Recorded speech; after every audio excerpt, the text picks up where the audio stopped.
at two things, overlapping triangles and isosceles triangles.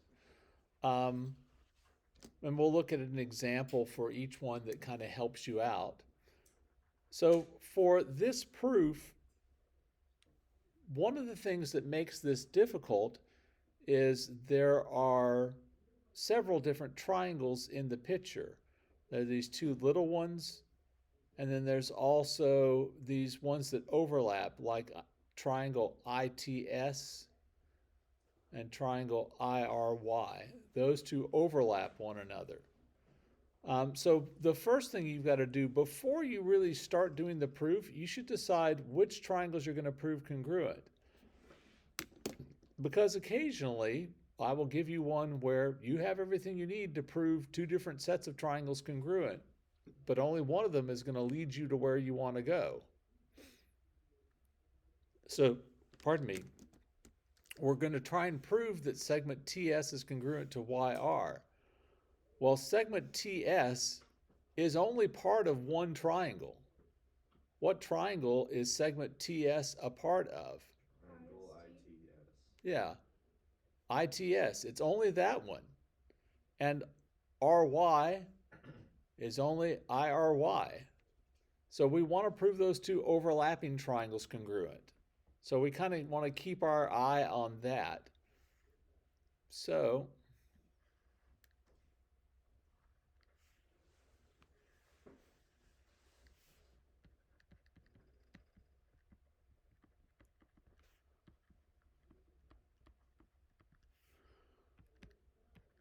we have our given.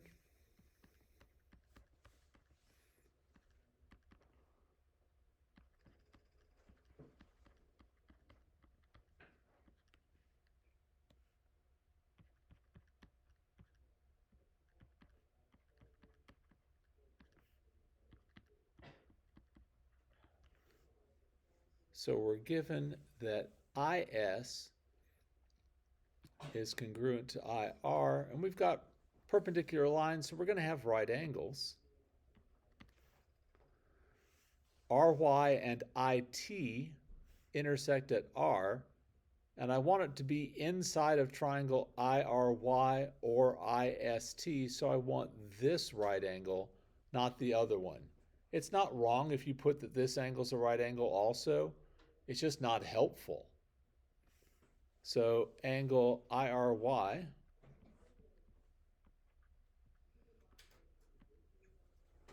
and over here TS intersects IY at S, so this angle at S, angle IST, are right angles by the definition of perpendicular lines.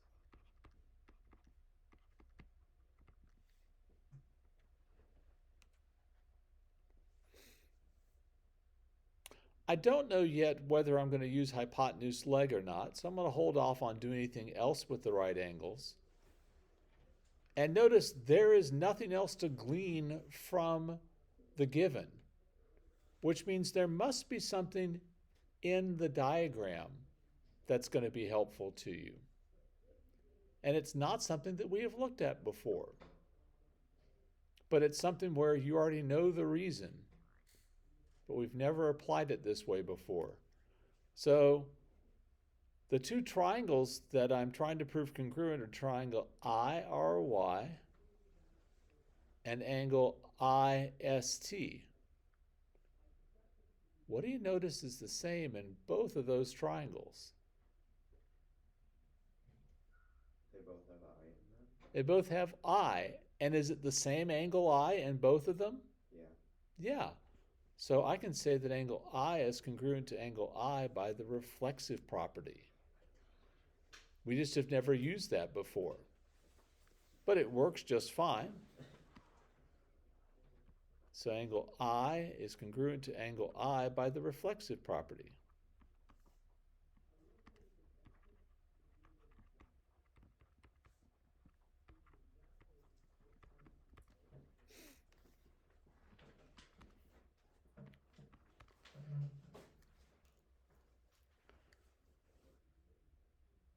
So then I look at the triangles and I've got, oh, two pairs of angles and a pair of sides. I just need to say that the right angles are congruent before I can use them as part of angle, angle, side, or angle, side, angle, or any of the other ones. So angle IRY is congruent to angle IST because all right angles are congruent.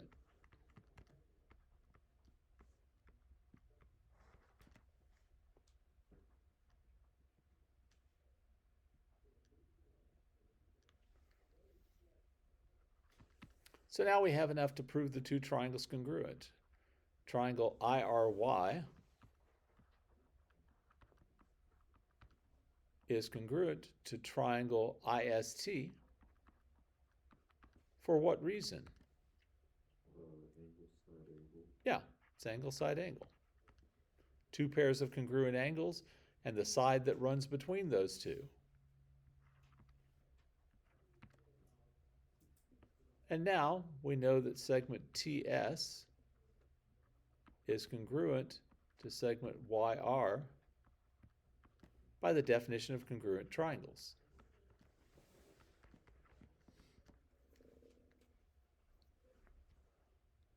So this is an example of overlapping triangles. Yes, ma'am. Would you take off points if I proved all the angles of the small triangles congruent by the third angle theorem? So you proved all three of these are congruent to all three of those? Yeah, it's fine. There's nothing. So as long as you don't say something that's untrue, I'm okay with that. Now, I have heard, I don't think I've ever actually been in one, of college classes where when you're doing proofs, and yeah, in you know future math classes, you do proofs where if you didn't do it in the shortest amount of steps, you lost points. I've never been in a class like that, but I've heard that sometimes people do that. Because it only took 7 steps. It was only one more step? Yeah. So wait a minute. How's that possible? Because I didn't do the reflexive property. I did. So did you ever prove the two triangles at the top congruent to each other? Yes. So I proved the 3 angles in RNT and SNY were all congruent to like their respective ones. Right. And then P and Y are now congruent because of that. Because of the third angle theorem. Oh, and so you used and then I did that. AS. So it would be angle, angle, side. Yeah. Oh, that's clever. I like it. Okay. I used to, when we had a little bit more time for congruent triangles in honors geometry, do one after this one where you had to do what you did, use other triangles. So I actually used to do ones where you had to prove one set of triangles congruent, use a pair of corresponding parts in that to help you prove a completely different pair of triangles congruent. So you had to do multiple triangles. That sounds like a lot of work, man. Yes, that's my job. Is to get you to do a lot of work, and actually more than that, because I could get you to do a lot of work without really learning anything. My job is really to get you to learn and get you to where you can think about things. How much geometry are you going to use, in your job? Probably not much, probably not any. But the ability to think clearly and logically, you need that for every job. All right, so moving on. Oh, okay. I was like, what did that spell? That has all the letters in my wife's name. And then this one, because we're coming up to Thanksgiving. Turkey. Yeah. So this one has even more triangles than the last one did. this one has 1, 2, 3, 4, 5, 6, 7 triangles in it. See if you can find all 7 triangles.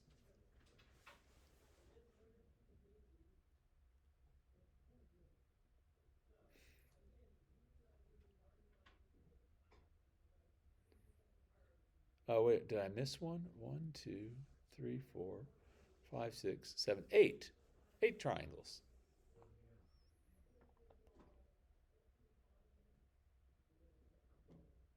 So part of what we have to do before we can do anything else is figure out, well, which triangles are we going to try and prove congruent? And on this one, it's not absolutely clear which ones, but you do have at least some hint. We're trying to prove angle RUK congruent to angle KER. So it could be that I'm just trying to prove these two little, bow tie triangles congruent to one another. But it seems unlikely, because why then would they give you that RT is congruent to KT? Well, let's jump into this and see what happens.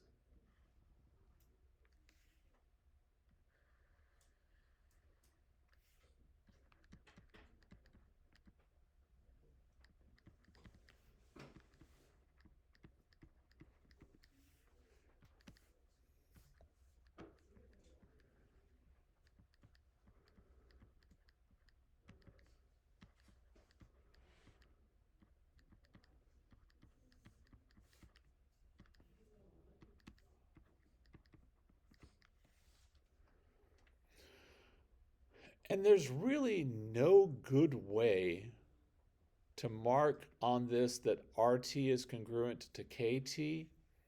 The best that I can do on this is I draw 2 curly brackets like this to say that those two are congruent to one another.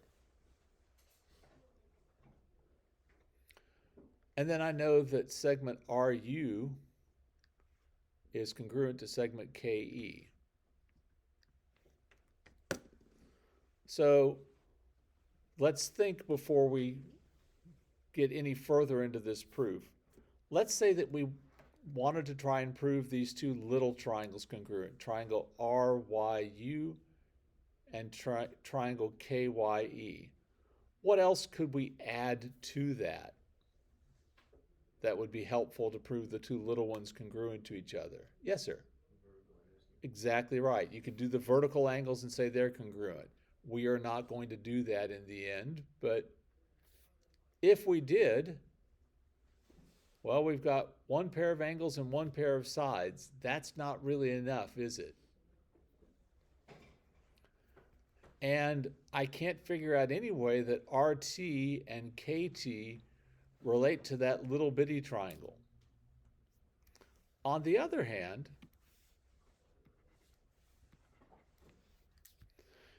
if I look at the biggest triangle in this figure, triangle RTK, what kind of triangle is triangle RTK? It's isosceles. And if a triangle is isosceles, besides having 2 congruent sides, what else do we know? The base angles are congruent. Yeah, the base angles are congruent. And those base angles would be? TRK and TKR. Yes. And is that part of these 2 triangles that overlap each other that I said maybe we want to prove those 2 congruent? Yeah. Yeah. So let's go that direction. So angle TRK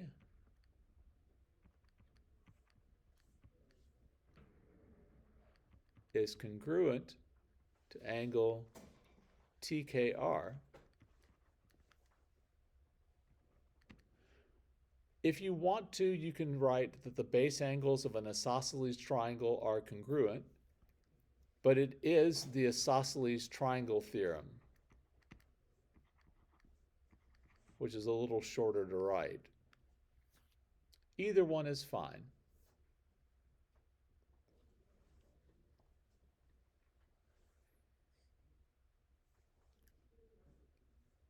Now, in these two triangles that overlap down up here at the top, I've got one pair of congruent angles and one pair of congruent sides. That's still not enough. But what do you notice about those two triangles? What do they share?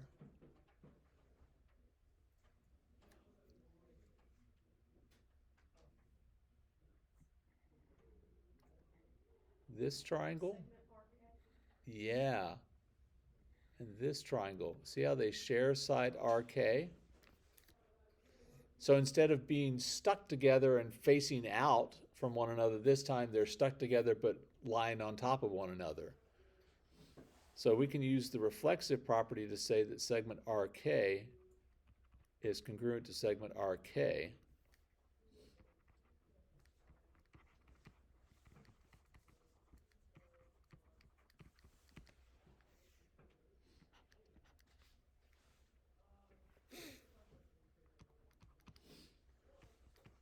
Now we have enough to prove that those two overlapping triangles are congruent. Triangle RKU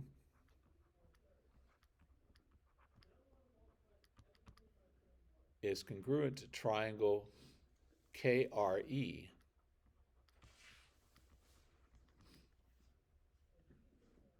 By now I have two pairs of sides and a pair of angles, and the angle is in between those two sides, so that's side angle side.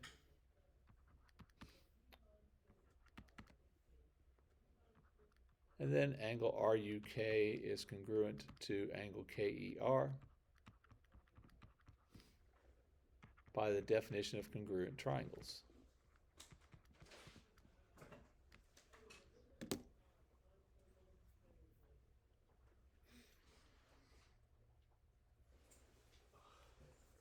Okay, any questions about that? This is going to be our last lesson on congruent triangles. We'll have a quiz on congruent triangles on Thursday, and then we will go ahead and go on to start the next unit.